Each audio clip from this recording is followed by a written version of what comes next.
Now when Jesus saw the crowds, he went up on a mountainside and sat down. His disciples came to him, and he began to teach them. He said, "Blessed are the poor in spirit, for theirs is the kingdom of heaven. Blessed are those who mourn, for they will be comforted. Blessed are the meek, for they will inherit the earth. Blessed are those who hunger and thirst for righteousness, for they will be filled. Blessed are the merciful, for they will be shown mercy. Blessed are the pure in heart, for they will see God. Blessed are the peacemakers, for they will be called children of God. Blessed are those who are persecuted because of righteousness, for theirs is the kingdom of heaven. Blessed are you when people insult you, persecute you, and falsely say all kinds of evil against you because of me. Rejoice and be glad, because great is your reward in heaven, for in the same way they persecuted the prophets who were before you. You are the salt of the earth. But if the salt loses its saltiness, how can it be made salty again? It is no longer good for anything, except to be thrown out and trampled underfoot. You are the light of the world. A town built on a hill cannot be hidden. Neither do people light a lamp and put it under a bowl. Instead, they put it on its stand, and it gives light to everyone in the house. In the same way, let your light shine before others, that they may see your good deeds and glorify your Father in heaven. Do not think that I have come to abolish the law or the prophets. I have not come to abolish them but to fulfill them. For truly, I tell you, until heaven and earth disappear, not the smallest letter, not the least stroke of a pen, will by any means disappear from the law until everything is accomplished.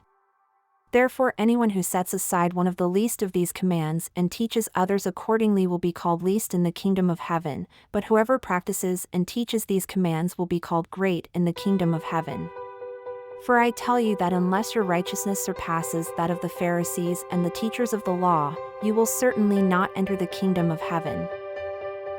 You have heard that it was said to the people long ago, "You shall not murder, and anyone who murders will be subject to judgment."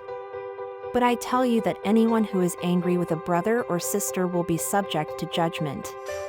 Again, anyone who says to a brother or sister, "Raca," is answerable to the court.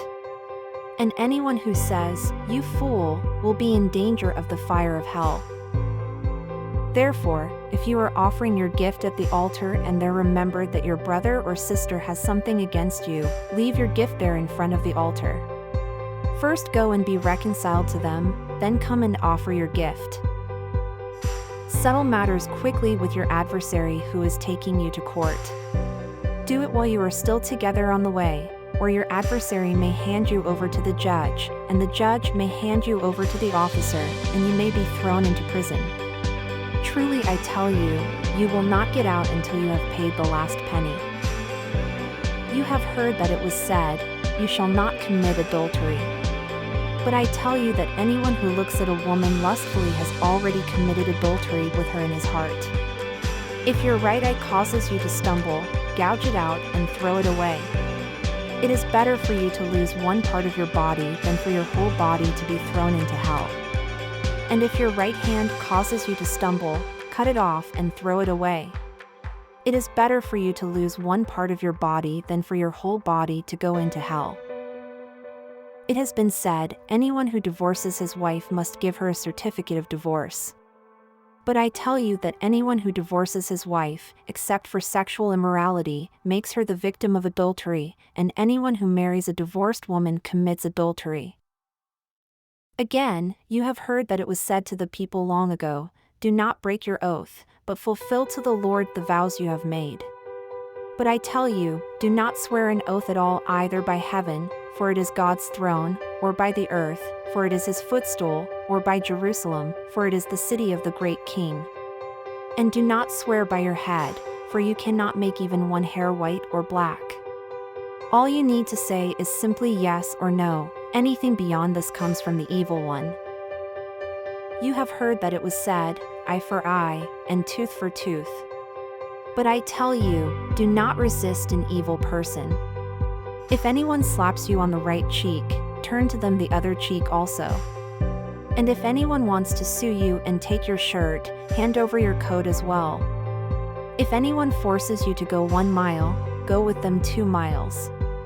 Give to the one who asks you, and do not turn away from the one who wants to borrow from you. You have heard that it was said, love your neighbor and hate your enemy.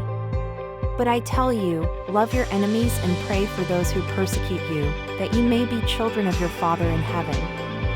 He causes his sun to rise on the evil and the good, and sends rain on the righteous and the unrighteous. If you love those who love you, what reward will you get? Are not even the tax collectors doing that?